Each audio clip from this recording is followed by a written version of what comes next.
I just want to leave a little quick rant here.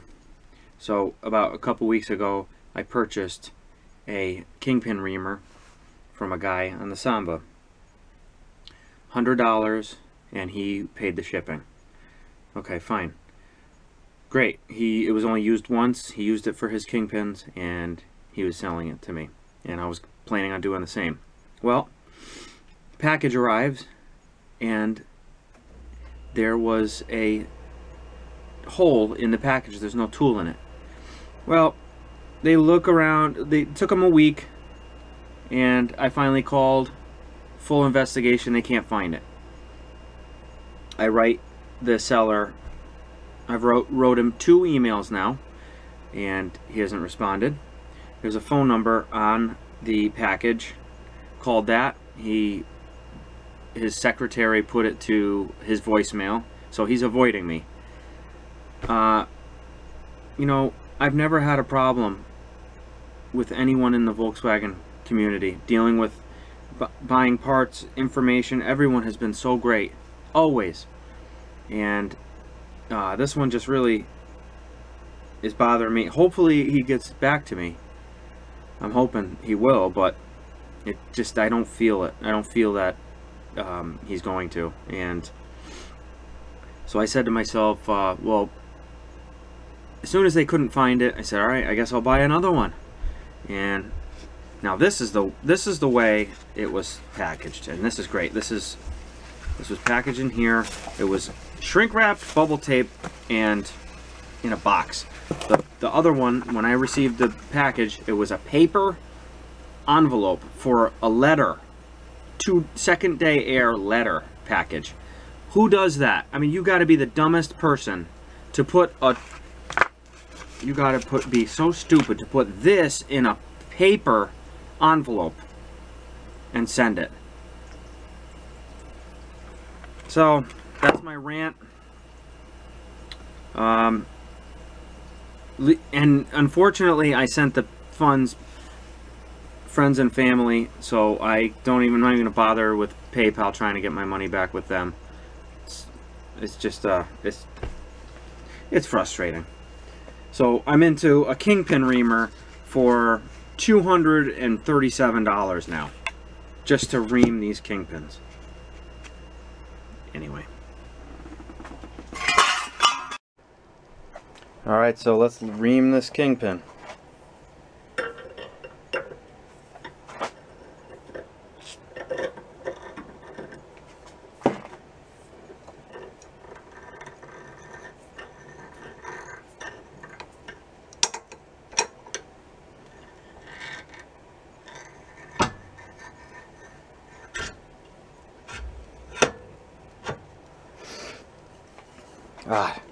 I've been waiting so long to just get this done.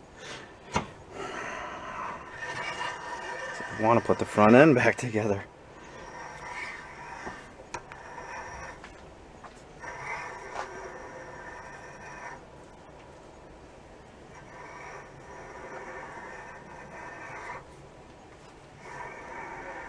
I'm just giving a little pressure on the top just to kind of keep it going. It definitely is removing a lot of material. Like, I wouldn't be able to drive that kingpin in without doing this.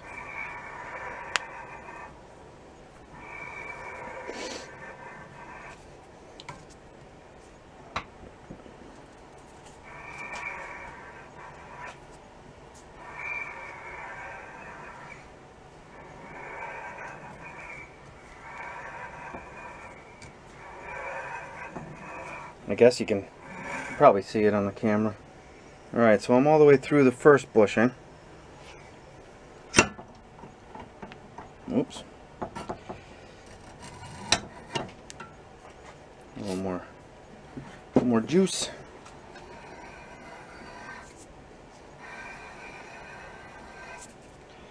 I mean, after the first one didn't show up, I called a place local to me, and I was just going to have them do it, but they didn't have a reamer, so I had to buy another one. Some projects, I tell you, It could go a lot smoother. It's okay. Keeps it interesting. Keeps life interesting.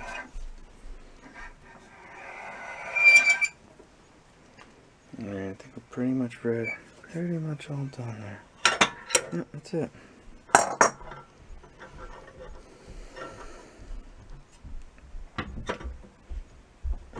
Just gonna leave that there for a minute.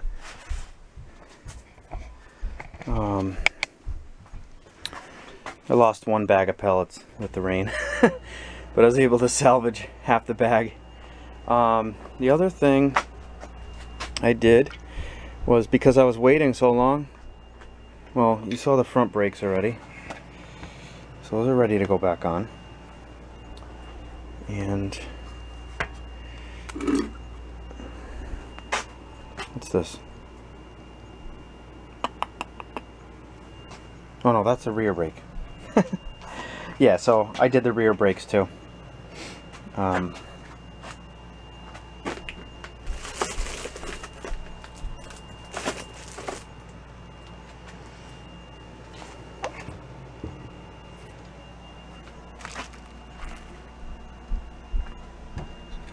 these are ready to go back on.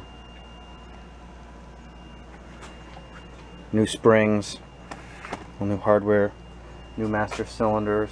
I mean, you know what I mean. I had to find this spring steel here for the adjuster, because this one was broken, and I found them on eBay. I think they were like $10 for a set of two, from Bug House, H-A-U-S. So, new pads, because the other ones were a little soaked in oil, but the front pads are fine. So I'm, like I said, we're just gonna run the front pads. They're fine.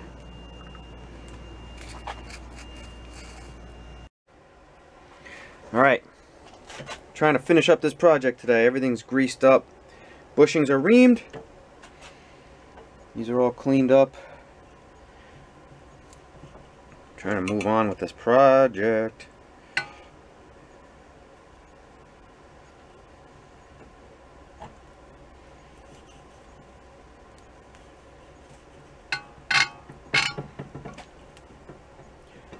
Okay, that's in.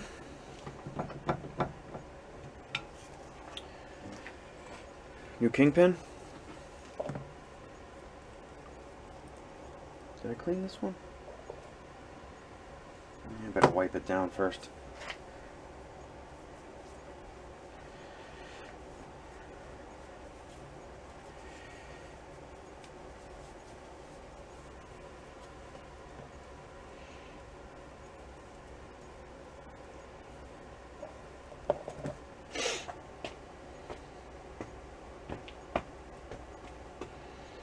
And that's in there.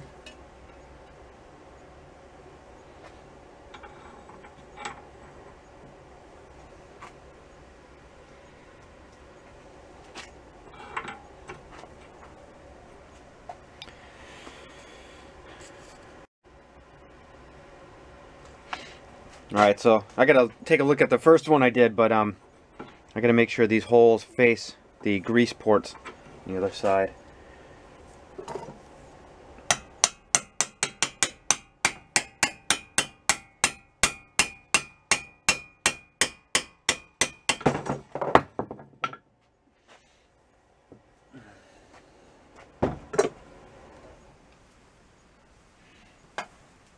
I just used one of the old kingpins to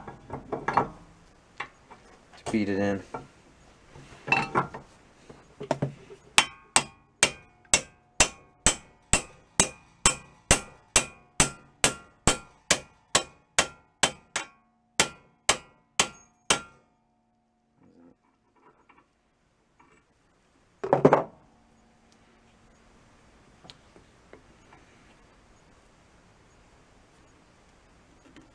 Yeah, it looks good.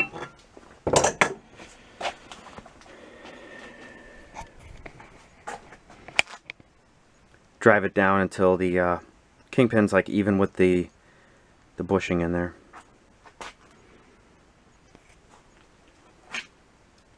Okay, next. Alright, so I'm measuring for my shims to put my link pins and the spindles back together. I have 8 millimeters. So clamped here. This is 8 millimeters. So I go to this chart I have on my phone here. And just go by that. This is J-Bug's video on YouTube. Pretty good help. Pretty good useful information. So I'm going to follow this chart. Put these shims on here and put the spindles back on. Alright, so driver's side is all back together. Good feeling.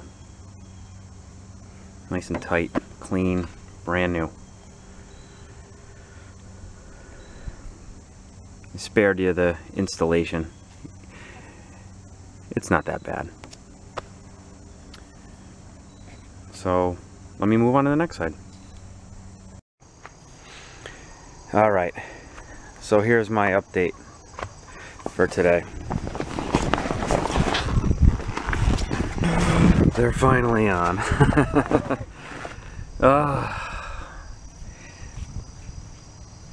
Remember my last video? How much play? They are brand new. Perfect. Alright, so I'm gonna get a coat of paint on those tomorrow. I moved on to tie rod ends. So that one went okay. That's the passenger side tie rod end. The two, there's, you know, that one and that one. But there's the other spindle. It's just sometimes it's, you think you know, your project's gonna go smooth for the day, and you break something and you're gonna fix it. You gotta fix it again. Like this stud broke. Somehow I gotta drill that out. So add that to the list. I'll show you what else. And this is the rest of my update. This is the aftermath of trying to replace the 4 tie rod ends. And it's, you know what? It's always the last one that fights you. Yeah, the threads were bound up inside. Bound up inside. So I had to kind of cut that and chisel it away, and I don't know. I guess in the end, I should have just bought all the new rods, but I just did the tie rod ends because I like to try to save as much original stuff as I can. Yep. So that's my past week update. I'll finish this up. You know, it was mostly just the boots that I needed to replace, but inside they were just all dried out, and they're not really worn, they're just dried out. So with that, thanks for watching. Look at my hands. Work 6 days a week, and the 7th day I get to play on stuff like this. And it's not really, it's kind of like playing, but, well, you know what I mean. That's our hobby. Alright, thanks for watching. And keep watching, please. Talk to you later. Bye-bye.